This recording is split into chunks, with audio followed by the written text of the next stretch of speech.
Suivre ce journal avec l'attaque dont a été victime ce lundi Gao, et le ministre de la Défense et les anciens combattants informent donc l'opinion nationale et internationale que tôt dans la matinée du lundi 7 octobre 2013, des terroristes présumés ont tiré des obus de la ville de Gao.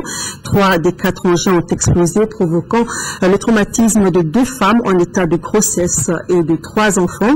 Un élément des forces armées de sécurité a également été blessé. Il a été évacué par la force Serval à Bamako. Le ministre rassure les populations qu'en coordination avec les partenaires de Serval et de la MINUSMA, notre dispositif a été renforcé. Le ministre salue le bon comportement des populations et les invite à garder leur calme et surtout à partager les informations avec les personnels des forces armées et de sécurité afin d'aider à traquer l'ennemi sous toutes ses formes. Alors, et suite à cette attaque, le collectif des ressortissants du Nord-Coréen condamne avec la dernière rigueur ces actes de forfaiture. 5 obus ont donc été lancés aujourd'hui sur la ville de Gao et ont fait un blessé grave et des dégâts matériels importants, notamment dans le quartier Château. C'est le bilan provisoire de cet acte crapuleux posé par les ennemis de la paix et de la stabilité de notre pays. Pour évaluer les impacts de cette attaque, le chef de cabinet du gouverneur, le commandant de zone de la première région militaire et les chefs des services ont fait le tour des zones touchées. Les précisions de Daouda Zoumana Traoré depuis Gao. C'est aux environs de 6h30 que tout Gao a senti de grands bruits assourdissants qui ont créé une panique générale, surtout du côté du quartier Château, où la plupart de ces obus sont tombés. Oui, c'étaient des obus lancés sur la ville par des ennemis du Mali. Aussitôt, les forces de défense et de sécurité se sont mobilisées pour voir clair, pendant que l'aviation française était elle aussi en patrouille. Nous confirmons 5 impacts de roquettes de 102 mm qui ont été lancées à partir de positions nord de la ville. Pour le moment, les spécialistes estiment les obus explosés à 4, dont 3 au château et 1 à Baboundié 2.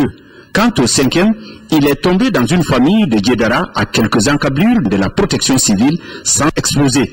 Un témoin a vu un obus tomber à côté de lui. Nous sommes en train de pétrer du banc notre balcon ici. Et pour la première fois, j'ai entendu le bruit, ça s'est tombé au bas, vers le 8 là. La deuxième fois, c'est la même qui nous a effrayés.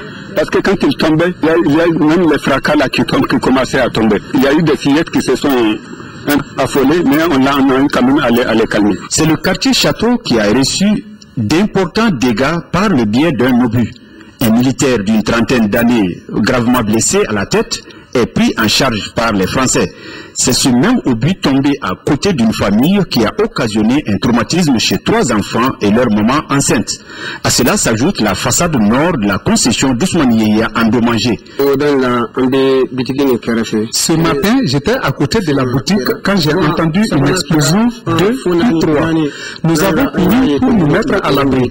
Après, mon apprenti m'a appelé pour me dire que ma famille est touchée. Les autorités administratives de la région de Gao, après avoir rendu visite aux traumatisés, demandent à la population de la vigilance et de la collaboration. C'est assurément un grand coup à la stabilité, à la tranquillité des populations et au retour massif amorcé par les déplacés et les réfugiés. Mais c'est aussi un signal fort qui nous dit que l'ennemi n'est pas entièrement anéanti. Donc il faut la vigilance. Il faut la vigilance à tous les niveaux. Et les populations collaborent bien, sinon il y a quelque chose de plus grand à se préparer que ça. Ça fait plus de 2 semaines que nous avons renforcé toute la position autour de la ville. Il y a eu un renforcement des dispositifs sécuritaires tout autour de la ville. Il y a les patrouilles qui sont passées par là et les populations nous donnent beaucoup d'informations. Des recherches sont engagées déjà pour traquer les auteurs de cet acte odieux, nous a confié un responsable militaire déterminé à en découdre avec les terroristes.